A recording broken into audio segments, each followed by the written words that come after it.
मैं साधु सत्यप्रज्ञ भोपाल में आज एक विषय पर प्रतिपादन कर रहा हूँ। वैसे तो सब लोग बहुत जानते हैं, लेकिन जिस बात को मैं उजागर कर रहा हूँ वो बहुत कम लोग जानते हैं। जिस भारतीय संस्कृति की मैं बात करता हूँ उसमें 4 पुरुषार्थ साधने की बात कही गई है। अर्थ, काम, धर्म और मोक्ष, इनकी साधना की जाती है। जो इनकी साधना करता है वो सच्चिदानंदी बन जाता है।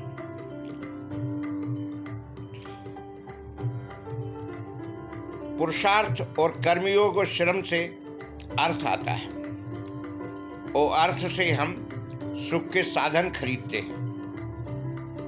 सुख के साधन जो भी हों वो बाहर के होते हैं। अर्थ और काम दोनों एक दूसरे पर निर्भर करते हैं। काम में 3 चीजें आती हैं: व्यक्तिक सुख, वास्तविक सुख और दर्शिक सुख। ये अर्थ बिना संभव नहीं है, यह बाहरी निमित्त से ही संभव है, दूसरों पर निर्भर होते हैं। लेकिन 2 पुरुषार्थ ऐसे हैं जो स्वाधीन है। धर्म, जो व्यक्तिगत आचरण का विषय है, हमें जो आचरण करना चाहिए वही धर्म कहलाता है। अर्थात समाज हित में, व्यक्तिगत हित में जो आचरण नैतिक मूल्य हो वही हमारे धर्म होता है।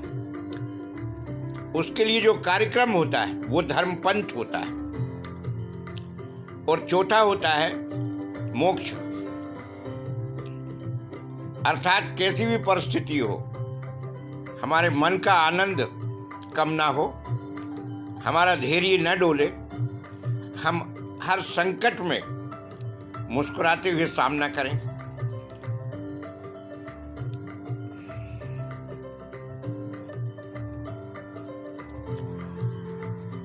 धर्म हमेशा समाज को हितकर होता है, लेकिन धर्म को जीवन में उतारने के लिए कुछ परंपराएं बनाई जाती हैं, पूजा पद्धति बनती है, नमाज और अन्य परंपराएं, सभी की सब धार्मिक कार्यक्रम है जो हमें कॉन्सेंट्रेट, एकाग्र चित्र बना करके धर्म को जीवन में उतारने में मदद करते हैं। लेकिन हम अभी तक ये तय नहीं कर पाते कि जीवन का उद्देश्य क्या है। व्यक्तिगत रूप से तो जीवन का उद्देश्य है आनंद, और सामाजिक रूप से जीवन का उद्देश्य है सामूहिक रूप से सुख को संवर्धन करना, सामूहिक रूप से समाज के सुख को बढ़ाना।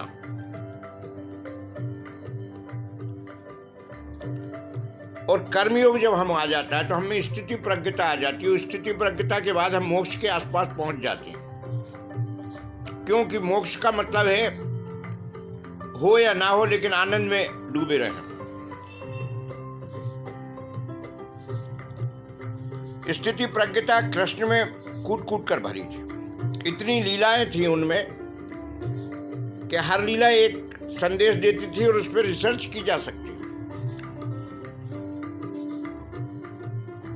लेकिन हमने कृष्ण की उस आनंद की परिकल्पना को, उस रास की परिकल्पना को केवल चमत्कार और कहानियों में भर के खत्म कर दिया। सुख प्रतिकूलता में नहीं होता, अनुकूलता में होता है। हम पुरुषार्थ से सुख को पा सकते हैं। इसी तरह से महावीर थे, राम थे, राम की तो बात ही निराली है। त्याग, तपस्या, आदर, विनम्रता, शौर्य, पारिवारिक आनंद, इन सब में उनकी जोड़ का मिलना मुश्किल हो जाता है। राम व्यक्तिगत जीवन जिए ही नहीं है, समाज और जनता के लिए ही जिए, परिवार को ही जिए। ऐसा समर्पित आदर्श व्यक्तित्व दुनिया में कहीं नहीं है। महावीर को ले, सारे सुख दुख छोड़ करके सारे संसार के सुख उनके पास थे। वे राजकुमार थे, वर्धमान कहलाते थे, उन्होंने छोड़ दिए। क्यों? कि जब देखा कि आम आदमी दुखी है, यज्ञ के नाम पे बलि हो रही हैं, जानवरों को जलाया जा रहा है और कहा जा रहा है वो मोक्ष जा रहे हैं, स्वर्ग जा रहे हैं। अगर कोई अछूत वेद सुन लेता था तो उसके कान फोड़ दिए जाते थे, सर फोड़ दिया जाता था। इन सब के खिलाफ महावीर ने बगावत करी, क्रांति की और अपना सब कुछ दांव पे लगा दिया, सब छोड़ दिया, सारा ऐसे फेंक दिया जैसे कि हम किसी की कटिंग बनवाते और हमारे अनावश्यक बाल फेंक दिए जाते हैं। ये त्याग था और इसके बिना जीवन आनंद से जिया, ये तपस्या थी। ऐसे सिद्धांत बनाए कि किसी को दुख ना हो और दुख में से सुख निकालने की कला महावीर ने विकसित की है, जो हमें अन्यत्र नहीं मिलती। दुर्भाग्य ये कि ऐसे अनेकांत देने वाले महावीर को हमने एकांतिक बना डाला। जो हमें रास्ता देता है, जिसने हमें रास्ता दिया, ऐसे तीर्थंकर को हमने भगवान बना डाला। हमने मूर्ति बनाकर उसको पूजना शुरू कर दिया।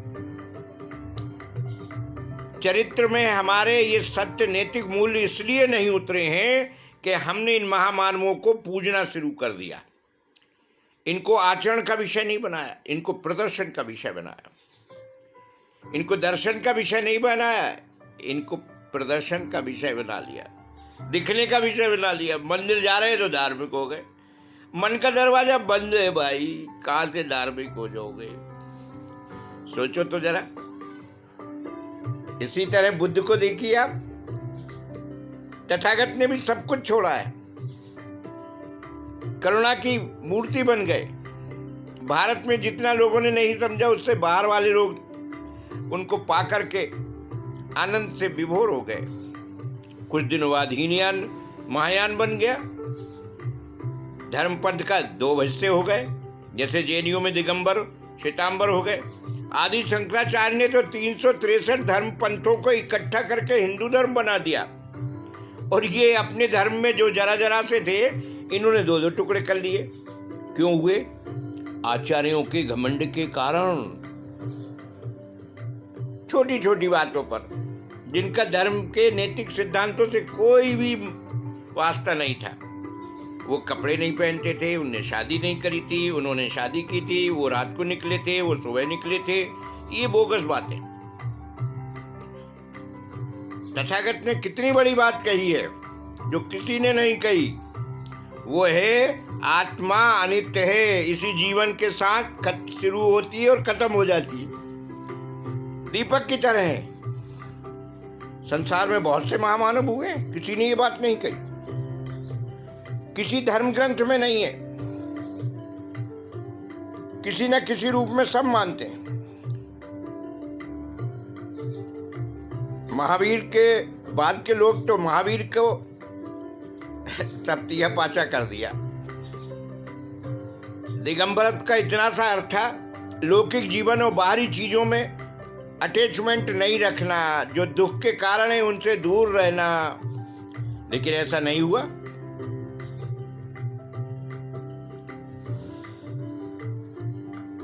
महावीर, बुद्ध, राम, कृष्ण और सारे शास्त्रों ने एक शब्द पर बहुत जोर दिया है।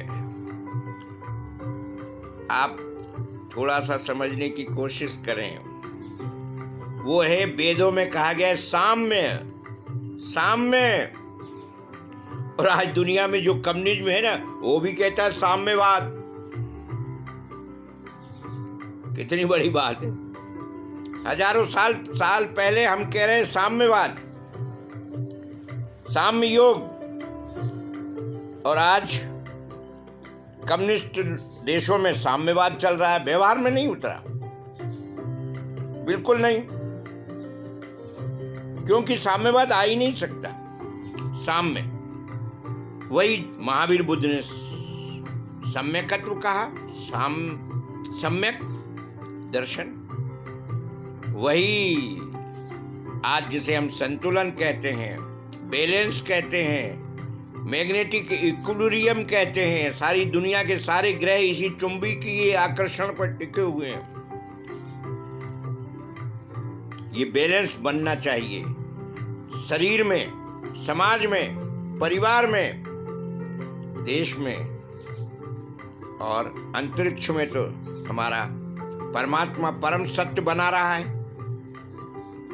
कितनी छोटी छोटी बातें हैं, ये धर्म के महापंडितों ने उलझाकर आपको भटका दिया है। सुबह से शाम तक धर्म करते हैं, लेकिन आपकी अंतरात्मा में जरा भी शांति नहीं होती। एक दूसरे को दिखाते हैं, एक तरह से पैदा हो रहे हैं, एक तरह से विदा हो रहे हैं। 16 बार सांसें ले रहे हैं, 72 बार दिल धड़क रहा है, सुबह शाम फ्रेश हो रहे हैं। इसके बाद कहते नहीं, हम ब्राह्मण हैं, हम क्षत्रिय हैं, हम बेचते हैं, हम शूद्र हैं, हम ये हैं, हम वो हैं, हम अमुक हैं। अगर वास्तव में आप होते, आप मुसलमान अल्लाह के होते, आप जैन तीर्थंकर के जैन होते, तो सबको वैसे ही ठप्पा लगा होता मोहर का, जैसे सरकारी ठप्पे के बाद कोई कागज प्रमाणित हो जाता है। आप मनुष्य रूप में प्रमाणित हैं। उसकी 2 भागें, नर और नारी। इसके बाद आपके सामाजिक व्यवस्था है सारी की सारी, जो आपके द्वारा बनाई गई है। ईश्वर का ठप्पा लगा करके आप लोगों के ऊपर मनोवैज्ञानिक प्रभाव डालते हैं।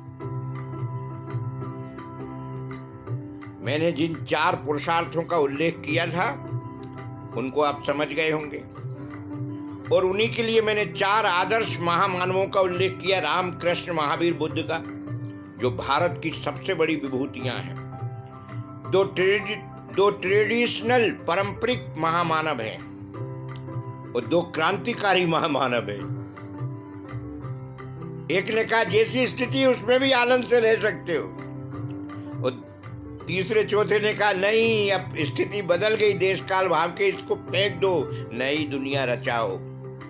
आज फिर नई दुनिया रचाने का वक्त आया है। नई दुनिया बनाओ।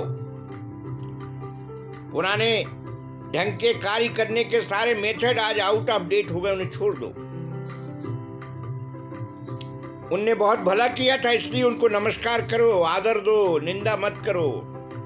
सारे शास्त्रों से हमें बहुत ज्ञान मिला है। आज हमारा व्यक्तित्व, हमारा संसार में जो प्रगतिशीलता दिख रही है, उसके पीछे उनका हाथ है। हमारे महामानवों का, हमारे बुजुर्गों की पूंजी है। हमें कृतज्ञता से नमस्कार करना चाहिए। लेकिन जो पूंजी हमें वो दे गए हैं, हमें धंधा तो आज के ढंग से करना चाहिए ना। धंधे से मतलब ये है कि आज के ढंग से हम जिए, आज के ढंग से जीने दें। समाज में युवक दिग्भ्रमित हो रहे हैं। धन की लिप्सा, पद की लिप्सा, स्टेटस की लिप्सा, दिखावे की लिप्सा, गाड़ी बंगला, और परिवार समाप्त हो रहा है। प्यार घट रहा है, सहकार घट रहा है, एतवार घट रहा है, चर्बी बढ़ रही है, एक बाल्टी नहीं उठ रही है, चेहरा लाल हो रहा है, अंदर से तमाम हो रहा है। आओ इस दुनिया को संवारें। हमारा जितना छोटा आंगन हो, जितनी योग्यता क्षमता हो, उतना कचरा साफ करें और सबके लिए प्रार्थना करें। सब आनंद से जिएं, सब नेक बने, सब सबके बने, सब एक बने और भारत को मजबूत करें। हिंदुत्व को आज तक हिंदू नहीं समझते। हिंदुत्व तो हिंदू समाज और हिंदू धर्म के प्राण है। ये गुणवत्ता है, ये क्वालिटी है। जहां सबको गुंजाइश हो, जहां सबके गुण धर्म को पनपने की, विकसित होने की गुंजाइश हो, ये चीज कहीं नहीं है, विश्व में कहीं नहीं है। यही तो आगे सत्समाज बनने वाली है विश्व लेवल पर। सग्रह के साथ समन्वय भी हो, सहयोग के साथ समन्वय भी हो। धन्यवाद। आपको कैसा लगा ये तो आप जाने, मैंने अपनी बात कह दी। जय हिंद, जय भारत, जय सत्य।